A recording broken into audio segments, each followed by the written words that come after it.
Pronto, vamos ver se agora a gente consegue. Vamos lá, Dedé, vamos ver se a gente consegue, que eu não tô conseguindo. Eu acho que ele não tá entendendo. Eu vou chamar ele mais uma vez e vou ver se ele não tá entendendo que ele tem que me chamar também. Marcos.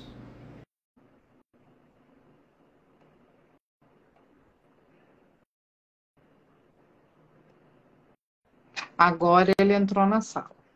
Então eu vou clicar no bonequinho e vou chamar ele de novo.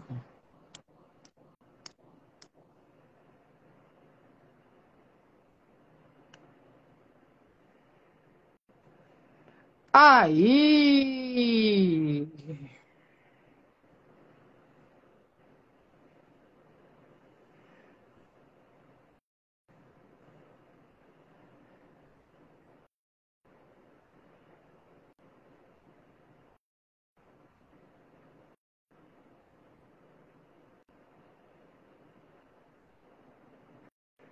Eu acho que está acontecendo alguma coisa com a internet dele. Entrar ao vivo. Eu estou colocando aqui, ele não está entrando.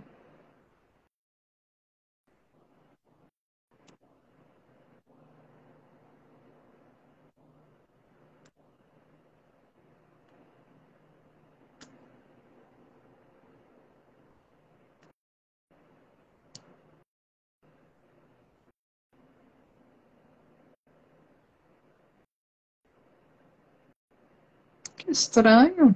Aceitei. Entrar ao vivo.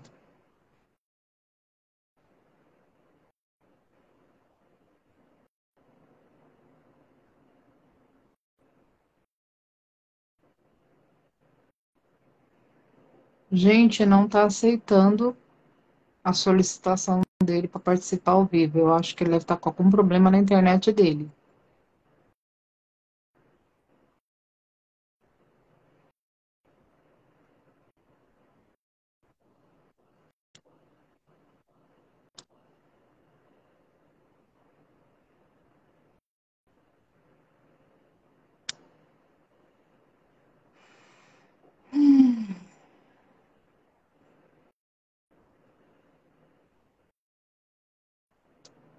Ai, meu Deus.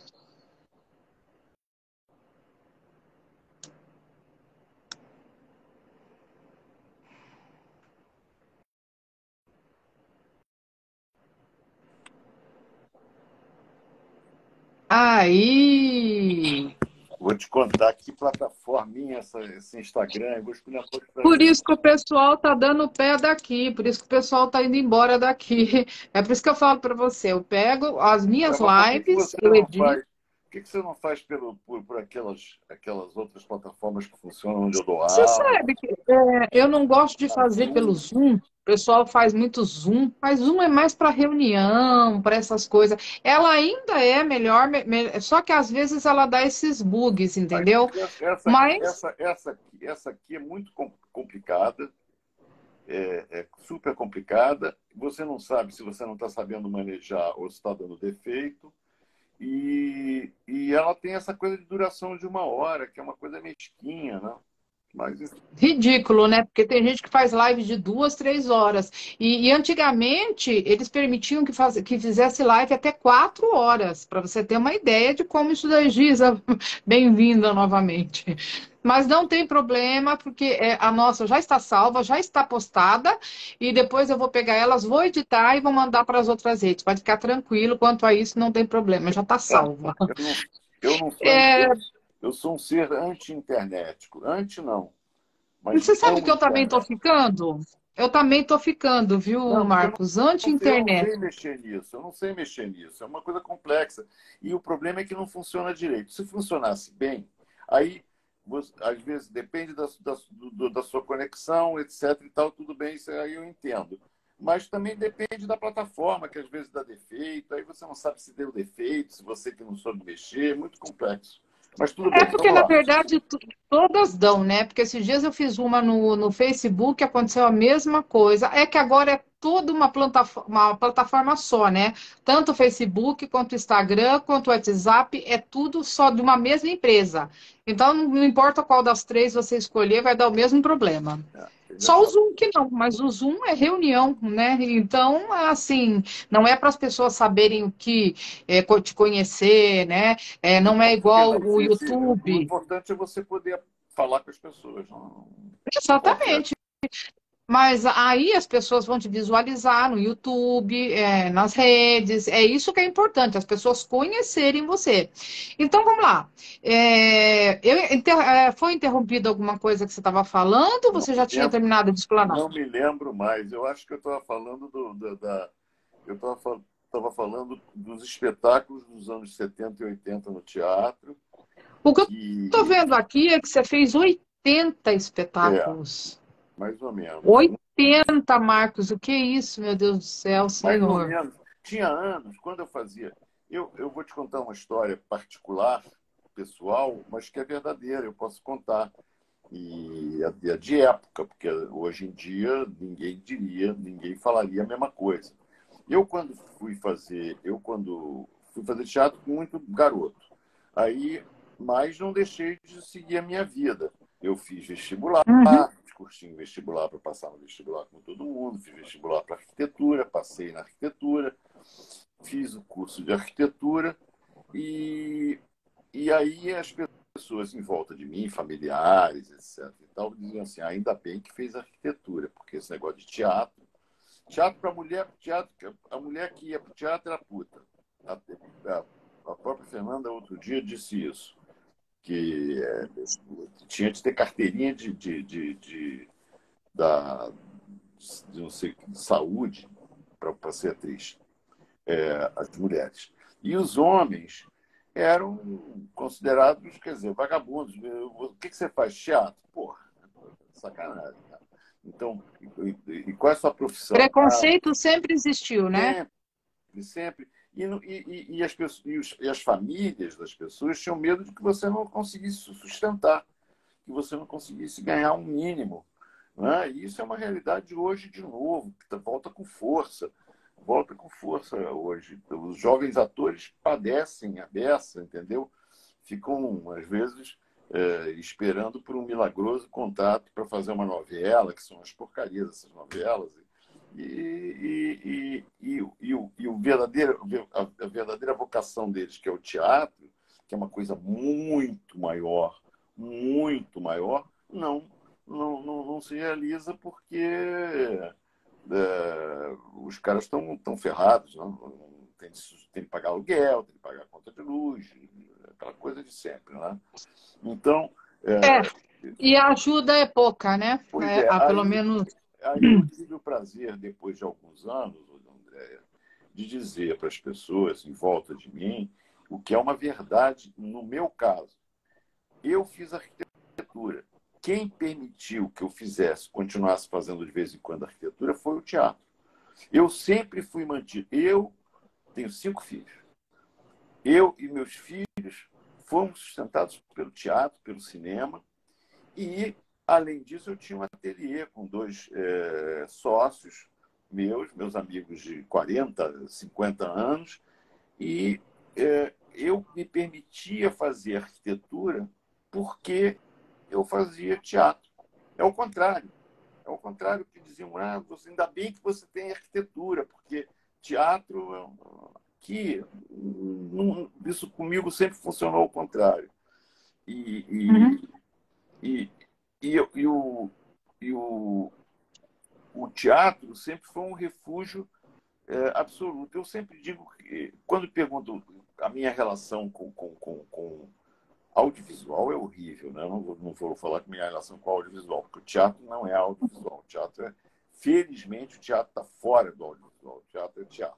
Então, entre teatro e as matérias do audiovisual, ou seja, do cinema, os seriados, eu fiz televisão também e tudo, o teatro, para mim, é a nave-mãe. Sempre foi a nave-mãe. É uma nave-mãe mesmo. É uma nave-mãe da dramaturgia, é uma nave-mãe da interpretação e é uma nave-mãe da cenografia também. Porque grandes experimentos foram feitos na cenografia Na cenografia, eu tô incluindo na cenografia, no caso, que é uma palavra composta, a grafia de cena, a criação de novos espaços teatrais também. O teatro, o teatro nunca não tem uma religiosidade na utilização do teatro. O teatro é sinônimo de liberdade de criação, de liberdade de comportamento, de liberdade de tudo. O teatro é uma grande bandeira da liberdade, entendeu? Embora seja coisa que eu já disse isso na primeira parte da nossa conversa, que eu acho que o teatro é o que eu conheço, das coisas que eu conheço e que eu vivo, a que mais se aproxima da religiosidade, da espiritualidade. Eu acho que o teatro é que quem é devoto do teatro, quem vive do teatro, quem vive no teatro, tem ele é mantido lá pela espiritualidade. Quer dizer, o meu exercício espiritual se dá através do teatro, primariamente. A primeira coisa é o teatro. E depois vem o cinema. O cinema, já te falei, eu estava falando do filme do que eu vi do Dogma. Agora eu me lembrei que eu vi o filme do MUBI, né? Esse Dogma. Esse Dogma, por exemplo, eu vi duas coisas que me impressionaram muito essa noite. Foi há 2 noites atrás, ou 3 noites atrás. Que um documentário feito com os amigos do Glauber Rocha, quando o Glauber Rocha morou na Itália. Se você ouve o discurso desses caras, e estão todos... O Glauber era mais velho que eu, mas morreu muito jovem, morreu com 40 anos, se não me engano. E ele é um autor absolutamente indiscutível do cinema. Ele está na história do cinema mundial, sem discussão, e na história do cinema brasileiro, né? Na história do cinema, ponto. Ele é uma grande figura. E eu conheci vagamente, eu era mais novo, conheci ele em Paris, e ele era uma figura incrível, uma figura engraçadíssima, um cara maluco. Agora, ele era um gênio do cinema. E você ouvir as pessoas em torno do Glauber falarem dele, da figura dele, que eram amigos dele, ele tinha uma quantidade enorme de amigos na Itália, tinha amigos na França também, mas basicamente a base dele lá na Europa é na Itália. Se você ouvir os amigos falando dele, é uma coisa comovente, porque também achavam ele maluco, um cara com uma criatividade absolutamente incontida e incontível, era impossível segurar o homem, não dava para segurar, e ele dava reviravoltas. Ele foi contestado, inclusive, ideologicamente aqui no Brasil. Ele era um cara de uma inquietude inacreditável. Ele é um gênio do cinema, o Glauber Rocha, é um brasileiro, né? Nós temos vários gênios do cinema, vários gênios no cinema aqui no Brasil. Tem um que é meu amigo, que está conosco aqui, que está absolutamente lúcido, 10 vezes mais lúcido que eu, que se chama Rui Guerra, que não é brasileiro, é moçambicano, mas viveu a vida inteira dele aqui, é um letrista excepcional também, um poeta. É uma figura incrível, tem uma obra cinematográfica absolutamente parelha com a obra de qualquer cineasta, seja de onde for. Bom, então aí eu tive a sorte de ver esse documentário, chamava-se Glauber, se não me engano, esse documentário, ou Glauber por ele mesmo, não me lembro mais o nome do programa. É no Arte 1 também, no Curta. Esse foi no Curta, no canal Curta. E no Arte 1 eu vi e no MUBI eu vi esse filme, que é o filme que é A Festa de Casamento. Esse filme, eu não sei, as pessoas têm de ver esses filmes. Esse filme, eu soube do movimento na época, evidentemente, foi super divulgado. Um movimento, Dogma e tal, diziam que eram os revolucionários e que o que eu me lembro, na minha memória, o que eu me lembro de falarem desse movimento foi dizerem que eram filmagens sem corte, que eram filmagens com montagem mais caótica, que eram com a câmera livre, com a câmera na mão, mas isso tudo já se fazia de uma maneira ou de outra. Só que eles concentravam. E veio da Dinamarca, veio lá do outro lado do mundo. Esse filme é inacreditável. Eu Cospe Fogo não é um filme fácil, não é um filme moralista, longe disso. É um Como que filme. é o nome do O filme? nome do filme é A Festa de Casamento. É um filme de 1998, dinamarquês. E está no MUBI. Isso é que eu posso te informar, eu não me lembro mais o nome. YouTube não tem, né? Hã? YouTube acho que não Não, tem, então. não sei. Não sei. Pouco provável que tenha. Pouco provável que tenha. Mesmo assim, Mas você fez 40 longas para o cinema, né, fiz, mais ou Marcos? menos. Esses 40 números, longas. esses números são arredondados. Pode ter sido 43, pode ter sido 39,5, pode ter sido 48, pode ter sido 50, não me lembro mais. Mas foi um bocado de filmes. Dentre eles, alguns filmes muito bons. E filmei com os diretores estrangeiros também. Eu também comecei filmando com um cineasta absolutamente genial, brasileiro, que tem um filme que está na lista dos maiores filmes já realizados no mundo inteiro, chamado São Bernardo, que é o Leon Hirschman, e ele fez o Garota de Ipanema. O Garota de Ipanema, eu Sim. tinha o quê? Isso foi em 64, que eu acho que foi filmado, ou 63, ou 62, eu não me lembro mais. Eu tinha 18 anos de idade. Esses caras eram malucos, todos eles, Glauber, o Leon, o Nelson, todos malucos. Então me chamou para fazer um Leon, Leon Leon Hirschman, Hirschman. isso. É um gênio, tem uma obra enorme. Ele é o diretor do Eles Não Usam Black Tie, que é um filmaço, um filme espetacular. O Uhum. São Bernardo, que é um filme revolucionário, premiadíssimo na Europa. E esses caras eram jovensíssimos, super jovens quando filmaram. E aí, quando eu fui convidado para fazer um filme, isso eu sempre achava que tinha sido muito depois da minha estreia no cinema, no teatro. Mas depois eu fui ver as datas, não foi tão depois assim. Foi logo depois. Quer dizer, se você não contar essa fase amadora, essa fase que não registrada, foi em 1967 o Leon me chamou e eu fui para o set de filmagem, fui para a preparação do filme, sem ter ideia nem do papel que eu tinha de desempenhar lá. Essa coisa da direção de arte, a gente pode até aproveitar para falar um pouquinho disso.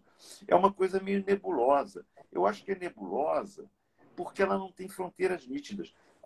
Se você vai estudar num colégio, estudando Pedro II, por exemplo, querido colégio Pedro II, aqui do Rio de Janeiro, se você tem, por exemplo, as aulas do dia, né?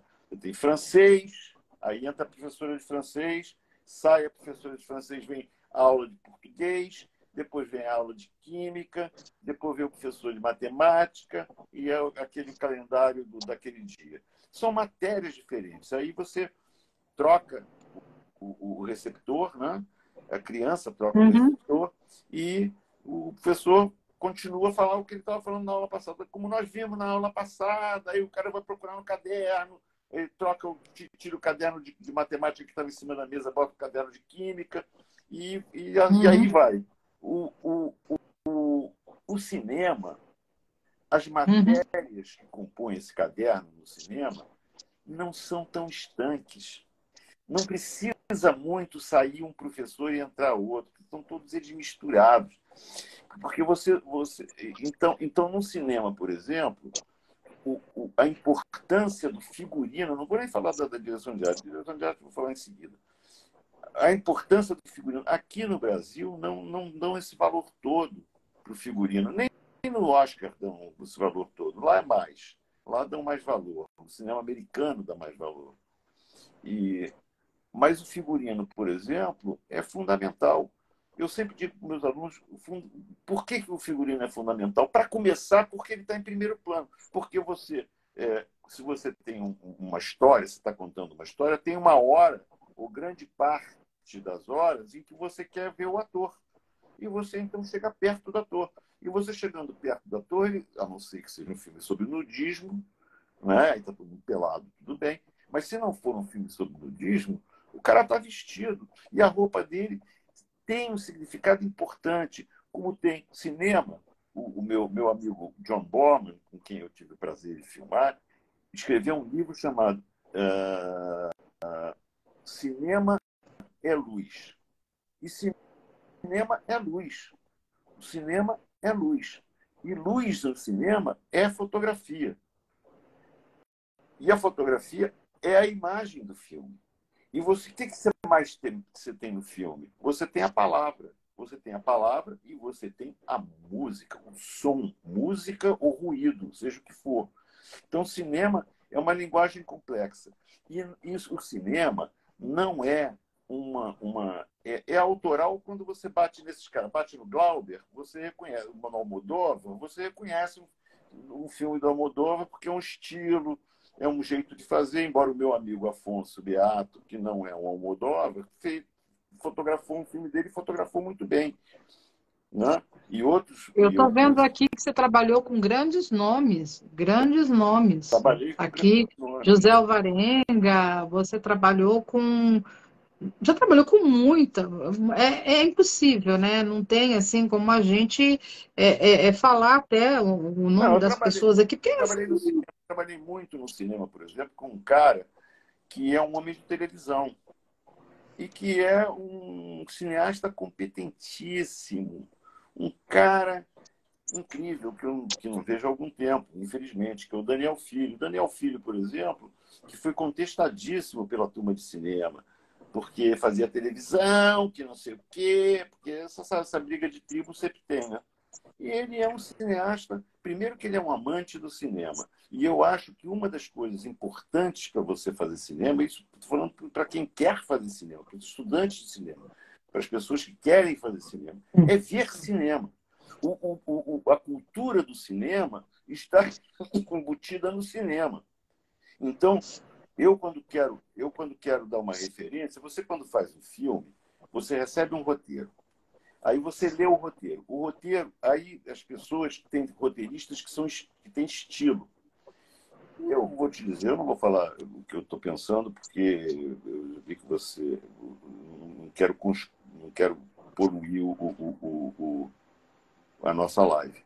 Mas o pode roteiro. falar, fica à vontade. Não vou falar. Aqui, inclusive, é Não, uma live não é a que. ideia, não, é a linguagem, é a língua. Eu tenho Ah, entendi. as palavras Entendi. muito. Então, eu estou me policiando para ser uma pessoa mais educada. Eu sou realmente educado. Né? Eu não sou mal educado. Mas é bom não ser muito educado de vez em quando, né? É gostoso a gente pôr para fora de vez em quando, né? Bom, Eu estou vendo aqui que você também é escritor. Você escreveu um livro. Não escrevi.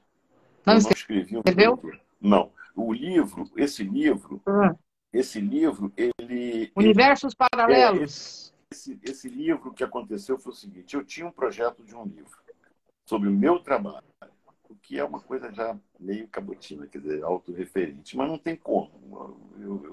Eu queria fazer esse livro. Não consegui financiamento para o livro. Nenhuma dessas leis, Rouanet e Cacete A4, quis financiar um livro. Seria um livro importante, eu acho que eu tenho um trabalho grande. As pessoas podem não gostar, mas eu tenho um trabalho intenso, imenso, grande, né? Não consegui. E aí, nessa época, a imprensa oficial do Estado de São Paulo estava publicou uma série enorme de livros, com os atores, com os diretores, com os cenógrafos, não sei quantos cenógrafos foram. Mas e o livro dos cenógrafos era um livro maior, tamanho maior, para caber, para que as ilustrações fossem mais bem vistas, etc. E eu fui convidado, eu fui uma das pessoas convidadas para ser alvo de um desses filmes. E eles escalavam um grupo grupo de escritores, esse rapaz que foi escalado para escrever meu livro é um cineasta hoje. Ele faz filmes, ele parou de escrever e tal, mas ele também é um bico e tal, tudo bem, tá certo. E ele, quando apareceu com o projeto do livro, não só ele usou meus arquivos, que de teatro eu tinha um arquivo bastante completo, agora não é tão completo assim, mas ele é um arquivo bastante poderoso. E foi usado por teses de pessoas e tal. Então, eu cedi os meus arquivos, que são o meu arquivo fotográfico e tal, e cedi um texto que eu já tinha começado a escrever sobre o meu trabalho. Então, ele aproveitou uma parte, ele fala disso no livro, inclusive. Ele aproveitou uma parte que foi escrita por mim, que não é brilhante, não é profunda, mas é um livro ilustrativo, é um livro de passagem. Tudo bem, tá, é ótimo, dá para ver. Tem a Dá para sua ver, marca, né? hã? Tem a sua Tem, marca. tem trabalhos que Gente, é são o importantes. seguinte, ele é humilde, né? Porque os filmes que ele... você fez direção de arte de Se Eu Fosse Você, não é Fiz, isso? Ou fiz. você Se fez eu fosse O Que É você, Isso, Companheiro? o que é isso? A gente vai chegar nos prêmios agora, porque a Não, cereja do bolo o tem que é seus isso, prêmios, né? companheiro? Deixa eu falar do que é isso, companheiro. O que é isso, companheiro? É um filme, não sei a data. Lá, Aham. não me lembro lá. Tem a data aí nessas coisas. Tá, o que é Acha isso, fácil. companheiro? No Google você acha rápido a data. É, o Não, que é eu isso, tenho ele aqui em companheiro? algum lugar, mas é que é muito O, o, filme que você fez, então. o que é isso, companheiro? Foi um Deixa eu ver se filme eu acho. nominado. Foi. Agora falam nominado. Nominado não existe em português, mas as pessoas entendem porque na televisão, durante o Oscar, todo mundo fala: "Ah, esse filme foi nominado para isso, nominado." Foi indicado para disputar o melhor filme estrangeiro, o Que Isso, Companheiro, no Oscar, né? Dirigido pelo Bruno Barreto, produzido pela LC Barreto. Foi um filme importante, Sim. um filme interessante. Se Eu Fosse Você, por exemplo, Ah, foram dois, tem o 1 e o 2, que era uma história engraçada, é uma peça, se não me engano, uhum. o original era do Carlinhos Gregório, e foi filmado pelo Daniel, super bem filmado, com um elenco de amigos, de atores espetaculares, que é a Glória Pires e o Tony Ramos, e que era Sim. uma história de uma mulher e de um homem que trocavam de corpo, que caía um raio, sei lá o que acontecia, que trocavam de corpo. Esse filme, essa franquiazinha de dois filmes, Se Eu Fosse Você, vendeu mais de 20 milhões de ingressos no cinema. Para você ver a força que o cinema tinha quando a gente fazia esses filmes. Eu fiz filmes ao mesmo tempo que eu acho que dos meus filmes são filmes em que chegam mais perto do que eu penso da imagem cinematográfica, com uma imagem consistente de cinema, com uma imagem ilustrativa, com uma imagem que se pode se equiparar junto com o resto, naturalmente, no filme, que não foram vistos por ninguém. O Veneno da Madrugada é um filme do Rui Guerra, que é um filme que não é popular, entre aspas, e que não foi visto por ninguém, que é um filme que eu considero de uma importância absoluta para a minha formação e para o meu prazer de poder ter feito. Eu trabalhei com Stanley Donen. Ele não tomava muito Sim. conhecimento de mim. É. O Stanley Donen, por exemplo, ele morreu há pouco tempo. Esse cara foi quem dirigiu o Singing in the Rain, por exemplo. Uma obra-prima. Ele dirigiu quando era jovem. Ele veio para cá, ele já estava em fim de carreira. Fez um filme horroroso aqui chamado Peraí, Singing in the Rain com Jim Ai, Kelly. não era Gregory Peck. Não, Gene Kelly. o Jim Nossa, esse, Kelly. esse é um Não, filme. esse é um filme. Eu sou Esse é um filme. apaixonada por filmes dos anos É, 40, maravilhoso. não, isso é um filme antológico, assim, Sim, entendeu? Esse cara veio sim. para cá em final de carreira, ele fez um filme, nem me lembro o nome do filme que eu fiz com ele. Blame It on Rio, chamava, ou seja, Culpe o Rio de Janeiro. O filme era muito ruim, com um elenco, a Demi Moore com 19 anos de idade, no começo de carreira, deslumbrante, o Michael Caine, entendeu? Agora, o filme é muito ruim, mas eu conheci esse cara através de um amigo que me levou para esse filme. Deste filme, eu conheci o produtor, viu o meu trabalho, fui indicado para o Borman, que vinha fazer uma produção enorme, imensa aqui na época, uma produção monumental, chamava-se The Emerald Forest, ou seja, a Floresta das Esmeraldas, que é um A filme que Floresta das Esmeraldas foi em 85, foi em né? 85. Aí, no ano seguinte, um dos Luar sobre produtores... Parador. Ah, Foi em 88. Foi em seguida. foi em seguida, mas esse filme eu fui para Los Angeles, o Babenco Foi? morava em Los Angeles, nós voltamos para fazer um espetáculo de teatro, fizemos um espetáculo de O, teatro aqui, e eu o conheci o Carlos, Mazurski. Eu Carlos conheci o Mazurski. Ebert está falando que foi Blame in Blame Rio. Não, desculpa, Blame It em on You. Rio. É que eu Exatamente. não, essa hora eu já não enxergo mais. Foi em 84 isso, né? É, é. É, O, o, o, 84. mas Desculpa, Carlos, essa hora. aí eu fiz o Moon Over Parador, o Luar sobre Parador, que foi filmado, não sei se integralmente, eu acho que quase integralmente, 95% foi filmado aqui no Brasil, em uma grande parte em estúdio, filmamos em Ouro Preto, também foi uma grande produção com o meu querido e saudoso amigo Paul Mazurski, que era uma figura. Para você ter uma ideia, mas só uma historinha do filme que eu vou contar, que é verdadeira, daí é verificável. Ele chamou a Judith Malina, que era uma atriz de teatro, casada com Julian Beck, revolucionária, para fazer um papel. Era amiga dele, morava em Nova York, para vir fazer um papel de uma mãe, não me lembro de que papel exatamente no filme. E ela, na véspera, era maluca, louca, como as pessoas de teatro de Nova York na época eram, e falou, não vou, não posso ir, tenho não sei o que, vou fazer não sei o que lá. E ele, o Mazurski, botou uma peruca e ele fez o papel feminino dela no filme. Nem brincava em serviço, não. E esse filme trouxe ao Brasil o Raul Julia, que é um grande ator americano, já morreu, esse cara morreu jovem, e o Richard Dreyfuss, que todo mundo conhece, que Nossa. filmaram aqui no Brasil, com a gente. Então, essa produção foi uma produção imensa também, o Luar sobre Parador. Depois eu fui filmar lá em Nova York.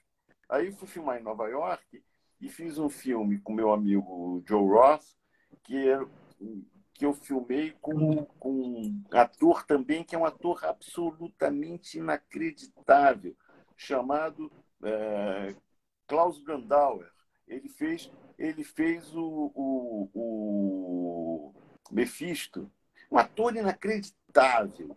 Então foi uma fase que eu fiz muitos filmes americanos, eu fiz alguns filmes ingleses também, fiz filme de Falando livro. nisso, você fez sua pós-graduação em Paris, é isso?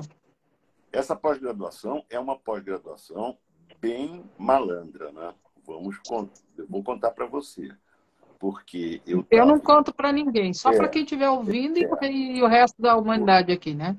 porque eu tava estudando arquitetura, estava fazendo teatro, muito teatro na época, muito trabalho, e eu ganhei por que tinha muito trabalho? Porque eu ganhei um prêmio importantíssimo na época, que eu não sabia que ele tinha essa importância toda. Eu não sabia nada, não sabia coisa nenhuma. Então, que era um prêmio Molière, que era um prêmio francês, que eles davam na França e davam fora da França. Agora não mexeu, não dão mais.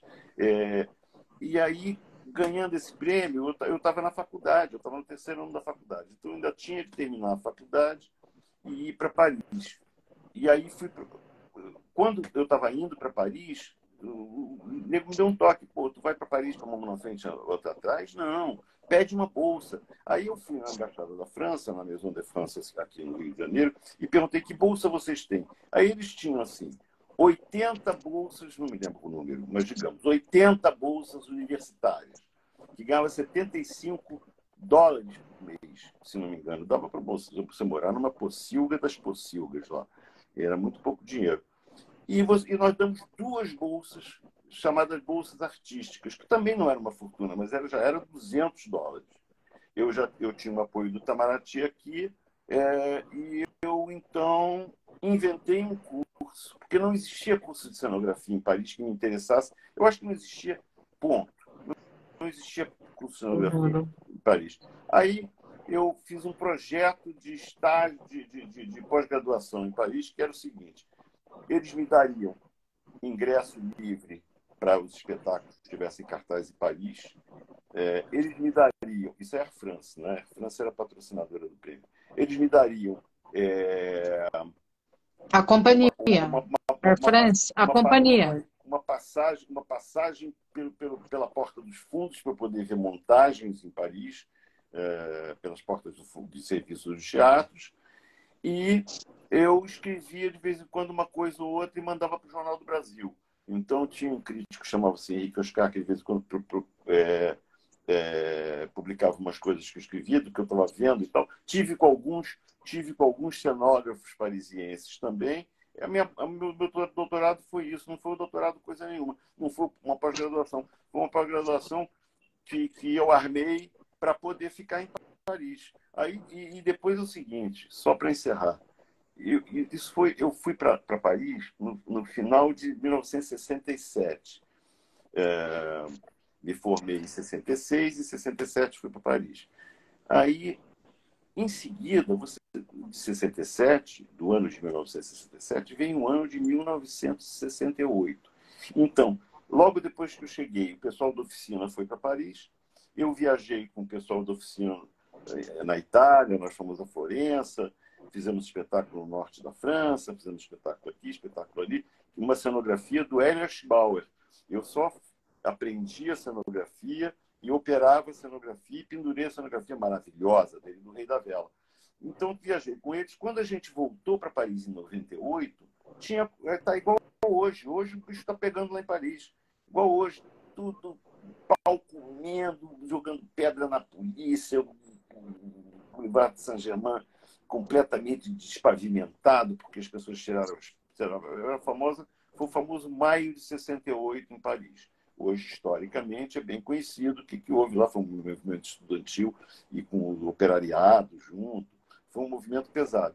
Aí, eu estava convidado para fazer uma bolsa, porque eu tive em Praga, eu queria estudar nesse Instituto de Cenografia onde o Hélio tinha estudado. O Hélio foi formado lá. O Hélio era um cenógrafo absolutamente fora de série, né? Então, ele era formado lá, eu queria ir estudar lá. Fui a Praga, peguei um trem, viajei até Praga, cheguei em Praga, fui lá, eu tinha feito 4 trabalhos, eu me lembro, com 4 fotografias na mão, fui conhecer o diretor do Instituto, que era o Virodil, nunca esqueci o nome desse cara, porque ele falava francês, eu fiquei mudo em Praga, falavam o tcheco, que é inviável, o alemão, que é inviável para mim. Né? Tem muita gente que fala alemão e eu achei que eu podia entender, não entendia nada, então eu fiquei mudo. Aí fiquei mudo, cheguei nesse instituto, esse Rigodilho, que era o diretor do instituto, falava francês, adorou as fotografias dos meus trabalhos, falou, posso publicar? Eu falei, quando você quiser, do jeito que você quiser. Então ele falou, vou publicar seus trabalhos aqui na nossa revista e você está convidado para fazer o curso. Eu só saí de lá estonteado, voltei para Paris, para voltar para Praga. Então, aí, continuando o ano de 1968. O que aconteceu em 68? Aqui teve o AI-5, não sei se você já ouviu falar, muita gente já ouviu falar, que foi uma boçalidade absoluta, que quase se repete agora, que nem está querendo repetir agora. Os caras são malucos, entendeu?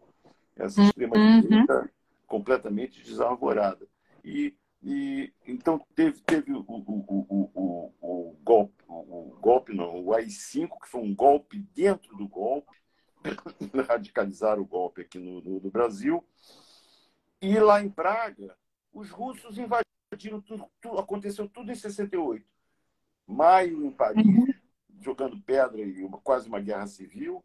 Aqui no Brasil, o AI-5, que foi uma boçalidade inacreditável, e em Praga, os russos invadiram Praga, os russos entraram em Praga, que vivia sua primavera. Se você procurar no Google Primavera de Praga, você vai ler sobre essa época, que era um espaço de criatividade inacreditável em Praga. Praga, na época, quando eu fui lá, em 67, era o berço do desenho gráfico. Eles eram espetaculares, cenografia, então nem se fala. Tem o Svoboda, que é cria de Praga. Eles eram espetaculares. E aí os russos entraram e deram um sai para lá, né? Foi, isso, Para tudo, né? foi um ano intenso, né? Depois disso eu voltei para o Olha, Brasil e continuei você, falando. desculpa, né, que tá, agora tá dando um. Você foi indicado ao Prêmio Brasileiro de Melhor Direção de Arte. Esse prêmio você não ganhou, foi só indicação, né? Mas Aonde? você ganhou três mulheres, né? Na Não, verdade. eu ganhei prêmios no cinema também. Ganhei o prêmio da Academia, eu não sei se foi. Ganhou. Ganhei prêmio da Academia Você Brasileira de ganhou o Cinema. Prêmio Mulher, Prêmio Mambembe, não é para E o qualquer de um. arte, É, que era um prêmio Prêmio de importante também, Associação Paulista de Críticos de arte. de Arte, a Associação dos Produtores Teatrais, isso não é para É. qualquer um, né? Bibi Ferreira, o prêmio Bibi O Ferreira, prêmio Bibi Ferreira é um é prêmio um prêmio. relativamente. O prêmio Bibi Ferreira é um prêmio relativamente novo, deve ter uns 10 anos. E é um prêmio para teatro musical. Era, agora parece que expandiu um pouco e tal. Eu fiquei muito feliz de ganhar esse prêmio, que foi com o desenho de um musical chamado Elis. Um musical de Elis, Ele é sim, no teatro, no né? teatro. Certo, tá aqui.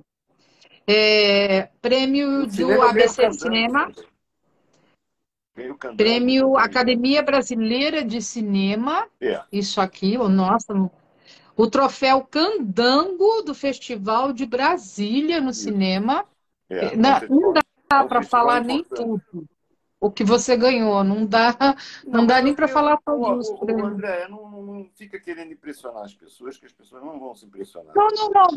Não é impressionar as pessoas. Porque Elas eu estão tenho aqui uma para longa saber. carreira. Eu tenho uma longa carreira, entendeu? Os prêmios Mulher, por exemplo, eu ganhei 3 prêmios Mulher. No É, terceiro, quando eu ganhei, eu hum, ganhei em 65, o prêmio, um espetáculo que eu fiz em 64, ganhei o prêmio em 65, portanto, eu tinha 21 anos quando fui receber o prêmio.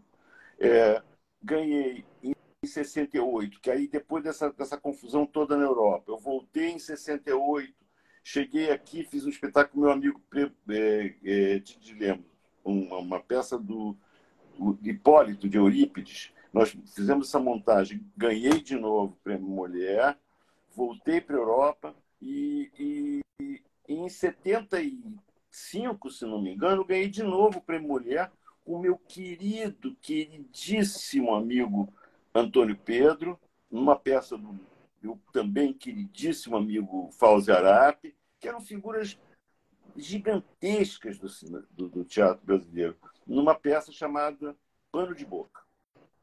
Então, eu ganhei entendi. 3 vezes. Aí, depois que eu ganhei a terceira vez, eu tenho até essa cartinha aqui, porque parece mentira.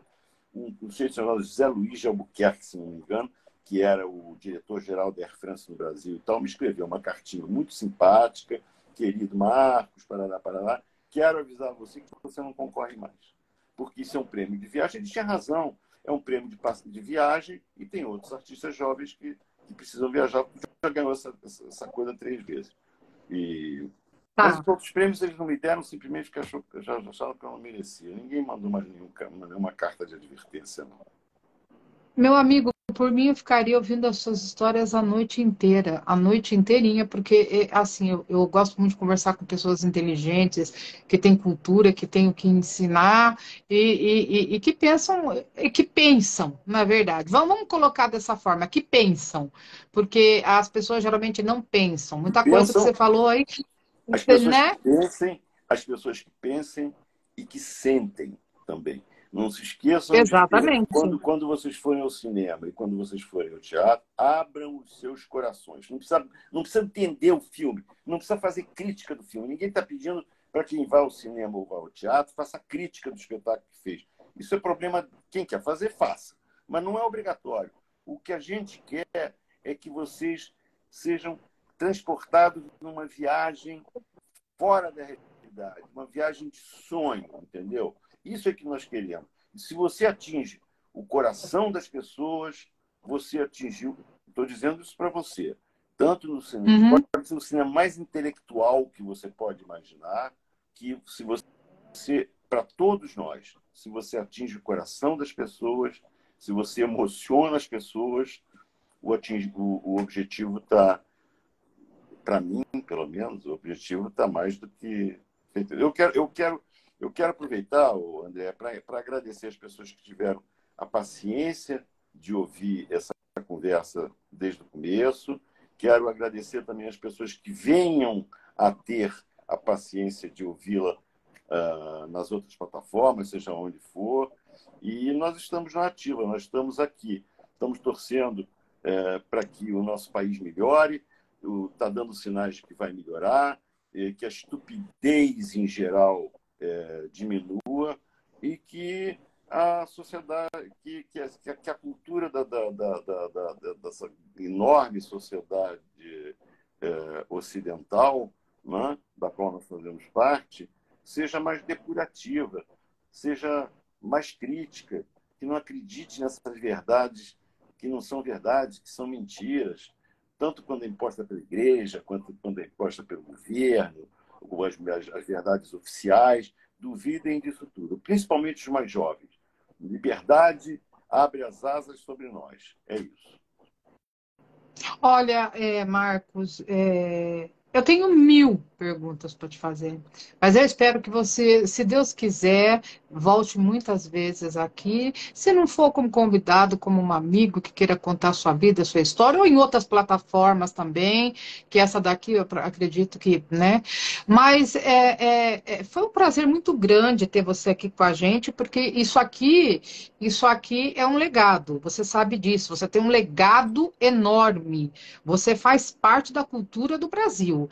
Então, quando se fala em cultura, fala em Marcos Flaxman. Espero que sim. Eu espero que sim. Sim.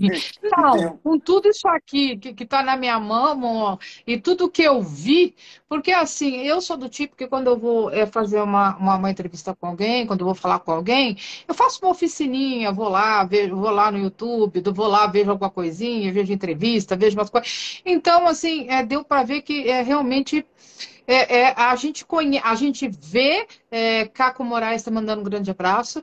A gente vê as obras, mas não vê quem está por trás delas. E olha, eu fiquei assim muito, muito, muito, como que eu posso dizer para ser impressionada com tudo que eu vi. Eu queria só te fazer uma pergunta, uma personalidade para você, uma personalidade. Do passado, presente ou do futuro? Tanto faz. São as perguntas. Eu apostaria. Tem uma personalidade que eu ia citar, mas não vou porque ele é muito óbvio, que é o Lula, o nosso querido presidente Lula. Mas eu quero ir além. Eu gostaria de citar as personalidades do futuro, as crianças do mundo, as crianças do universo, que sejam iluminadas. É isso. Eu adoraria, porque eu acho que o nosso futuro E quais são os planos para o futuro, Marcos? Agora. Os meus planos são, eventualmente, espero que consiga ainda realizar algum trabalho significativo dentro dessa miscelânea que está a produção audiovisual, que está uma miscelânea, não, mas está em transformação muito rápida. A internet é muito rápida para mim. Você viu a dificuldade para todo mundo, né? Para todo mundo. Então, todo dia está mudando. Então, que independentemente dessa velocidade impressa, a gente possa, principalmente os mais jovens, possam dedicar um tempo um tempo e um amor ao conhecimento, à verdade, à humanidade. Quer dizer, a humanidade, eu digo que é uma humanidade própria, né? A verdade mesmo, a verdade de si mesmo. Eu estou sendo um padre, eu não vou falar mais nada, é isso. Viva as crianças do Brasil. Eu tenho 5 netos. Eu vou falar assim, foi uma grande honra, um grande prazer ter você aqui, você ter aceito fazer essa live nessa humilde casa. E eu quero guardar isso a sete chaves. Eu vou passar isso para frente, porque isso como eu falei até para o Anselmo, não, a gente não pode deixar morrer o que é bom. A gente não pode deixar cair no esquecimento tudo que é bom. Então, a gente tem que divulgar, a gente tem que. Até ele falou em alguns filmes também que não tinham no YouTube, eu estou tentando procurar. Então, é assim: a gente tem que realmente dar valor à cultura. O que falta no Brasil é cultura. Então, é isso aí, eu concordo com você. Foi um prazer enorme. Olha, foi uma honra te receber aqui, ainda mais no dia de hoje. Que, né, Roberta? Que honra, porque justamente hoje é o dia, eu não sei se é universal do teatro. Viva o Então, teatro! né, Viva o viva o teatro! teatro. Viva o teatro aliás, viva tudo, né? Que quer dizer arte. Arte, viva o cinema, viva o Nós teatro. precisamos, André, nós precisamos muito de cultura, você já falou isso, concordo com você, gênero, número e grau, mas nós precisamos muito de educação também. De educação e precisamos de respeito pelo ser humano. Respeito pelo ser humano. Respeito pelos homens e pelas mulheres no Brasil. Respeito pelas nossas crianças. Isso nós precisamos também muito, muito, muito, muito, muito. Tá? Marcos, muito obrigada. Eu vou deixar você descansar, mas eu ainda vou olhar muito suas coisas. Eu quero ver muito, eu quero ver toda a sua. Não, quer dizer, é impossível ver toda a sua obra, mas eu quero ver muita coisa, porque eu tenho, como eu falei para você, um gosto meio diferente, né? Eu gosto meus ídolos, por exemplo, é Rita Hayworth, sabe? Na época que se fazia filmes bons, Você sabe? é Na mais época antiga que que eu. sou, sou. Pior é que eu sou mesmo, Marcos. Ninguém aqui em casa se conforma com o fato de eu gostar de filmes dessas épocas, mas eram filmes bons, eram filmes com o Gene Kelly, sabe? Eram filmes que realmente, olha, não tem palavras, não vai existir uma época melhor para isso. Então, assim, eu não vou falar para você assim aquela frase, aquele chavão, nunca houve uma mulher feito Gilda. Não, não é verdade. Ela fez muito, a Rita Hayworth fez muitos filmes bons. Ela fez a melhor Carmen de Bizet para mim. Então, assim, eu gosto muito de cultura e foi um prazer enorme te ter aqui. Muito obrigada de coração, tá? Você passou muito do seu legado para a gente e a gente vai utilizar ele da melhor forma possível, com certeza. Agradeço muito a sua participação, viu? Eu vou Eu é que editar a agradeço a nossa você, live, André. Você me achou no meio de um palheiro, né? Eu fui uma agulha no seu palheiro. Mas tudo bem. Foi né, parte. gente? Não, não, é que quando eu gosto, eu sou uma pessoa assim, quando eu gosto, até eu falei daquele, né, aquela pessoa para você lá, quando eu gosto e admiro a pessoa, nossa, eu fico ali. Aí, às vezes você se decepciona, como eu falei, né? Você vê que a pessoa faz um filminho já, não, você tem esse baita legado e é uma pessoa assim tão humilde, então, Não é verdade. assim, ó, parabéns. Eu acho, Não é verdade nem, eu nem o achei. enorme legado e nem a humildade. Se você me conhecer melhor, você vai ver que isso é uma meia. Porque você é Eu igual eu. espero que não Você tenha que passado essa não, você é imagem igual a por mim. mim Não. jamais na história. Olha só. A humildade, ela tem várias formas, entendeu? Não é questão humilde que eu tô falando assim, Não, eu tô não, eu não fiz, não, brincando, não é tô isso. brincando com você, André. Tô brincando com Tá você. Muito, maravilhoso. muito, Eu muito amei obrigado. cada minuto da nossa conversa e obrigada por ter estado aqui com a gente. E Gente, depois você isso vai ficar aqui. me manda as plataformas em que você publicou para eu poder ver. Você Primeiro eu vai vou editar, editar né? ele, eu vou Isso. editar ele e vou mandar para o YouTube. Depois do YouTube eu mando para você, porque daí lá fica, você pode mostrar para seus Tá amigos, ótimo. certo? Tá ótimo. Obrigado, Andréia. Um Obrigado pelo abraço para você, convite. para sua família, para sua filha que ajudou. Você não acredita em Deus, mas eu acredito. Deus te abençoe muito.